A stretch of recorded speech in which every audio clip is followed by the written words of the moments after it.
Okay, so after a bit of testing and whatnot, we have a way to turn the TARDIS on. And it works every time, and I don't know exactly what every single button does, but they are required, I think. So, we're either hitting a bunch of buttons that we shouldn't, along with the ones that we should, but either way, we have pretty much everything that we need in order to get started. The first place we will be starting off is on the main panel here. We will be dealing with all the stuff over here and the stuff over here. The gist of it is we turn all these switches on, and all the switches over here on.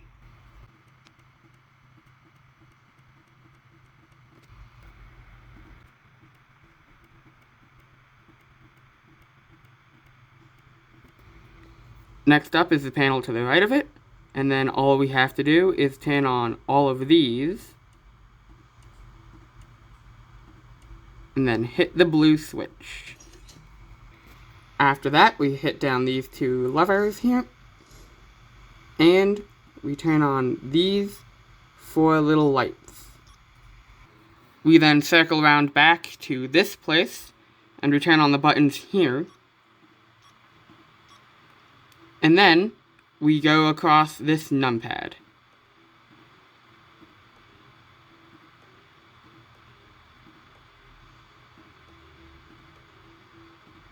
And after that, the power will turn on. Now, I don't know exactly what every single button does, but this is a foolproof way of turning on the TARDIS. Okay, so stress in the TARDIS, or as I call it, stress in this or whatnot, is a value that goes up whenever you do anything that seems to involve time travel or really anything involving main TARDIS functions. Now, do you see this number down here? It's currently 0, but when we flip the switch, it goes up to 1. Now, this doesn't always stay as a positive value. It can also go into the negatives. What you should also take into mind is that this is not the only way you can find any sort of stress value. You can also see how much stress you have from this dynamometer thingy-majiggy here, and also you can see it on this thingy-majometer here. Now, what's also important is to know what causes stress. Now, as I showed you before, that lever over there, the blue one, caused stress. What also causes stress is specifically the right lever, not the left one. As you can see, no stress when I'm doing that. But, as you can see, if we bring this up, this goes back to normal. What also causes stress, all of these buttons. What is somewhat important is that if stress reaches a level of 12, as I will show you here, well, sorry, my bad, I meant reaches a level of 10 or higher, a beeping will begin to start. Now, the reason why this is important is because I am assuming that this TARDIS can blow up. Now, what you can do is you can alleviate stress by doing this. Or, there's another alternative. I have undone all the switches and brought ourselves down to a stress of 0 so I can show this off. Right down here, there's a little pump. As you can see, you can interact with it.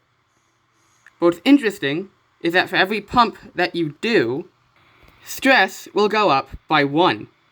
But what's more interesting is if you get it up to 3 by doing this. I have now pumped it 2 more times, and now we are at 3. Now, if we had to go and pump it 1 more time, then we will find that our stress has gone back to 0.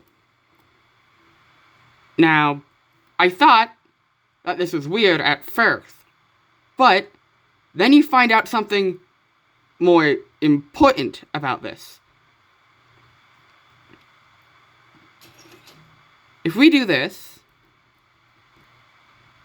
and then we activate some more buttons here to add some more stress,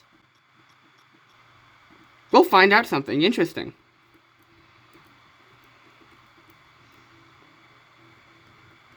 Because as you can see, our stress is currently at 6. Now, if we hit this button again, we will find that our stress is back to 0. It turns out that using that pump, if we have under 3 stress, we will go up by 1. But if we have any number over 3, we will go back to 0. Now this is important, because this is how we get into negative stress. If we undo all of these, and as you can see from the little speedometer thing here, we have gone into negative stress. Now, why is this important? Well, because as you saw before, if we have exactly 0 stress and activate this, along with almost all of these, it begins to beep. But since we're now in the negatives, all of these can be activated without any problems, along with anything else that might add stress. So let's see if we can find that lever. Yep, there you go. And now we're here again. And then, if we go back to the pump, because we have stress that was over 3, our stress will be back to 0 yet again. So now fine to press even more buttons. Now, I'm not sure what stress actually does. I'm not even sure if stress is the right word for this. But it's interesting to take note of. Okay, let's go over some functionality involving cloaking and shielding. As you can see, we have all these little dials down here. We want to have all of them pressed down, because the top row will be dealing with one of these, and the bottom row will be dealing with the other. As we can see, we cannot activate any of these switches so far. But if we are to press all of these down, like so, then this doesn't work, this doesn't work, but this does. Now what does it do? Well, this isn't a button but a little screen. As you can see, this little dial was moved. And if we check our status, we can see that shields are currently on. And if we're to go outside, we can currently see that shields are surrounding us. Now, if we hit all the switches down here, we will find that we are able to hit this. Now what does this do? Well, if we check our status, we will find that we are currently cloaked. What should be noted, however, is that we actually can't open up the door while we are cloaked. Disabling the cloak will then allow us to open up the door. Now, it should be noted, however, is that both of these are currently down, meaning we can actually do both.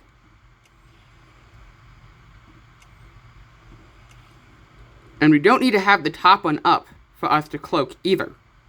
So, if we take these off, then, while we are unable to activate shields, we are still able to cloak. And now, if we hit all the switches over here, we will find that we're able to hit this middle switch. Now what does it do? Well, it locks the door. And if we check the status, that's quite literally it. It locks the door. Now what should be noted is that there's actually a setting that stops us from activating shields. And just to show you, if we test it right now,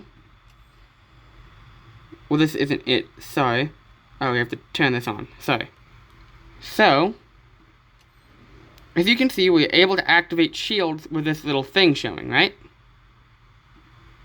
But, there's something that stops us from doing this. Over here is a little blue switch. We're unable to press it, but if we hit all these switches,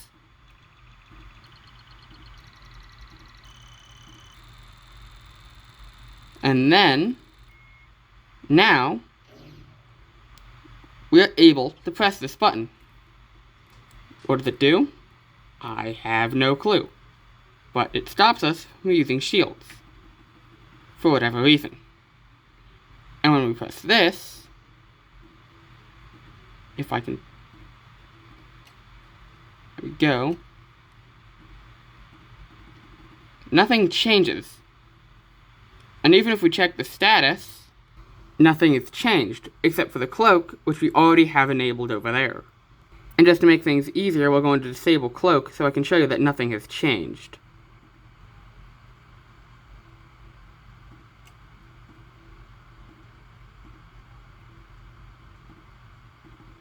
Never mind, I actually can't change it.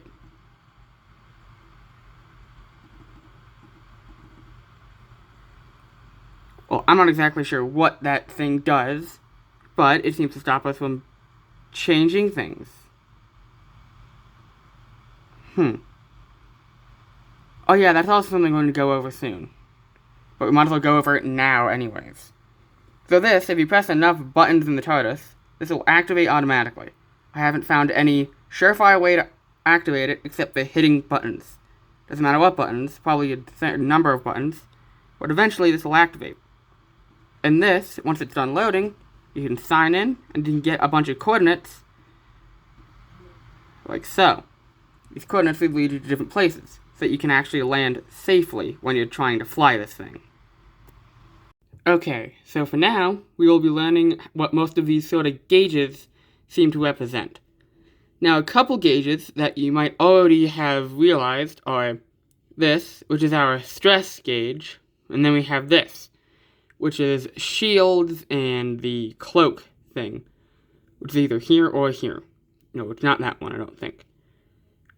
Now, we're going to go over each one of these gauges are activated from, but I can't determine what exactly they are. Now, these two on the bottom here are activated by the red lever here. So if we do that, there we go. Right and left. Now, the gauge up here is dictated by the stabilizers. You can see that goes down when we activate the stabilizers. And we know that there's stabilizers because of the status thing over here. As we can see, nav stabilized. This gauge over here will be activated when we have auto land enabled. And this is also a stress meter.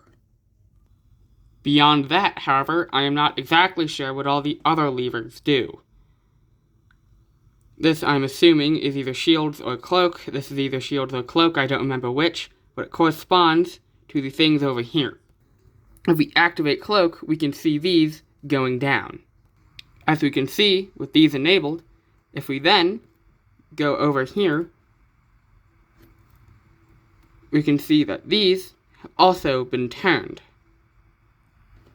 What's interesting is that the green one has not been turned. Only the blue one, which represents shields or cloaks I can't remember right now. Instead of the green one moving, it's actually this one down here. It also turns out that if the door is locked, you can knock. I only just realized this. Okay, so a fun little feature in this TARDIS specifically is that it actually has a TV. Not these screens here, but like a television that you can watch little channels on. All the channels are little animations that I'm pretty sure the creator of this game made themselves, but I am not 100% sure. And I will show you how you can turn it on. Now, it should be noted that you do not need power, or main power anyways, to make this work. You can do it even without power, as I will be doing now, but it will also work with power. If we go over to this section here, we have this numpad, which does stuff with power, which I understand nothing about, and then we have this numpad, which is specifically for the TV that will appear over here behind these dolls. Now, if we press this button, this toggles the TV, which is interesting, but there's nothing on it. You can also hit this to toggle it back off. But I should be more clear. What it does is it toggles a door to the TV. There's a different button which turns on and off the TV entirely. This simply hides it. Now this button here changes to a channel. And each channel has quality animations, and they also have audio, which you can change using the buttons here. This increases the volume, and this decreases the volume. Now, it should be important-ish, is that hitting this button changes the channel to something else. Sometimes it takes a little bit of a while to load. Now, not all TV channels actually have any audio, and you can mess around with all the different thingamajiggies that you'd like. And now this button will pause the current running channel, and you cannot unpause it using this button. This button doesn't seem to do anything. I assume it mutes things. I don't have all the controls down yet, but this button on the bottom also switches channels. And I am not exactly sure how it switches them, but I'm pretty sure it's a different amount of channels, like a different group of them. Though the only one that seems different is this one with the hat. Okay, so with a little bit of testing, I found that this button here pauses the TV, this button on the bottom left then resumes the TV. And this button turns it off completely. Hit this button again, brings it back up. So what's interesting is that if we find a channel that has audio to it, nope, not that one. This one has audio to it. Bring this up so you can hear it better. And then we close this. The TV is still going, even when it is being covered. Just like that. So if you want that to stop, you can either bring down the volume, or you can turn it off with that button there. And pretty much, that is the functionality of the TV. So yeah, that is a fun little thing to mess around with. Which also means that this numpad is pretty much useless when it comes to other functions of the TARDIS. So it is good to know what every button does, so you know which ones not to press or which ones to go looking for. I'm trying to get this thing to work.